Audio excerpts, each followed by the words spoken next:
Welcome to the Carriker Chronicles, the People Show. Checking the Pulse of Rescue Nation, brought to you by XCancer. Check them out at XCancer.com. This is going to be a quick, short show today. I watched Mickey Joseph's press conference. You know, he always does a good job with the media, but here are my top 3 takeaways. You know, every week I do a rundown, a breakdown, a recap. You know, not every week is the same. I don't always have the same takeaways or the same amount of length of things I think are important from the press conference. Everything that Mickey says is obviously important because he's a head football coach here at the University of Nebraska. But these are the three things that stuck out to me the most. All right, I'm going to start with number 1. Obviously, the quarterback position. They're going to be careful with Casey Thompson. All right, and as of right now, he has said that he's not going to play Saturday, but he did say in the press conference, he goes, I'd rather say he's not going to play than he plays than say he's going to play, he's not going to play. I get the feeling they're just being uber careful with Casey Thompson.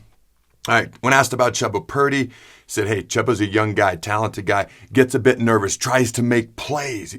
He wants to do big things. He's got to be more of a leader, so to speak, but that comes along with age and maturity and things of that nature as well. Those are kind of my own words being added in there at the end as far as age and maturity. But he said they just got to talk to him every play. Just remind him what he's doing well, what he needs to work on. But just talk to him every play. Just kind of get the feeling they just need to calm a young, talented guy down just a smidge, just a little bit. Oh, I forgot to mention this. He did kick off the press conference by saying that he is confident that the team will bounce back after a tough loss to Illinois. Okay, he talked to them, and the boys did reassure him they're going to be ready to go on Saturday, as you would expect. But he said it in a way that, you know, felt like he believed it, which makes it more believable rather than just lip service from a press conference. But we'll see on Saturday. That's where the proof will be in the pudding, or it will not be. All right. When asked about Logan Smothers and Chubba Purdy, they had equal reps in practice. Obviously, they have a different skill set. Talked about how Logan's more of an option guy, a threat with his legs, better at pitching the ball. Chubba's maybe a little bit better over the top throwing the ball, but he can also run with his legs as well. When asked about maybe, you know, 2 different types of offenses, is that hard for the offensive coaches? 2 different types of schemes because 2 different quarterbacks with 2 different skill sets. He said, hey, it's part of the job. And when asked if they could split, like they're splitting reps in practice 50-50 right now with that first team offense, Chubba and Logan are. When asked if that could happen on Saturday in the game as well, he said, maybe. I love it. I just love watching his press conference. Here's my second takeaway. You can tell he's learning about the Big Ten Conference. Our last coach didn't learn very well about the Big Ten Conference, okay? You can tell Mickey's learning and talking about it. He talked about how they're going to face another 6-year quarterback, which doesn't happen a lot in any league. And obviously the COVID year has made this kind of a new thing. The COVID exception for eligibility has made it a new thing, but it happens a lot in the Big Ten. Called it a veteran league, all right? It's a veteran type league. Okay, so it's another 6-year quarterback this year when they play Minnesota.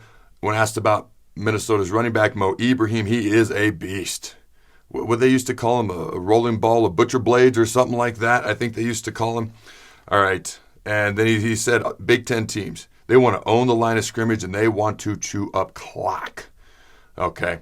So he talked about, and this was my third and probably my biggest takeaway. Biggest takeaway is this week he talked about how they like to throw the ball on offense. He goes, but they want to focus on running the ball first this week. They want to be a run-first team this week. They want to establish the ground game first this week in the game versus Minnesota this Saturday. So that's what I'm looking forward to see. We got to get Anthony Grant involved. We got to get the running backs involved. We got to get the line of scrimmage. Just some holes here and there. Let Anthony do his thing. Start with the running game. Take pressure off a young quarterback if that's who ends up playing and starting and rotating and the offense revolves around. Help out our pass game and our quarterback by establishing a run game. He also did mention, you know, that was the first time Trey Palmer had seen someone in his face quite like that since LSU. Obviously, that's something he's going to try to improve on going forward. He's still a stud. Until next time, give this video a like, comment below, and always remember, throw the ball. This show is brought to you by XCancer. Join the fight at XCancerStore.com and support your loved ones, your neighbors, and cancer fighters all over the world and help them gain access to revolutionary treatments. XCancerStore.com has a wide variety of t-shirts and merchandise supporting a wide variety of cancer battles so you can show off the colors that matter. Proceeds from each purchase not only help those at home, but also cancer fighters in Tanzania, Africa. Check them out at XCancerStore.com.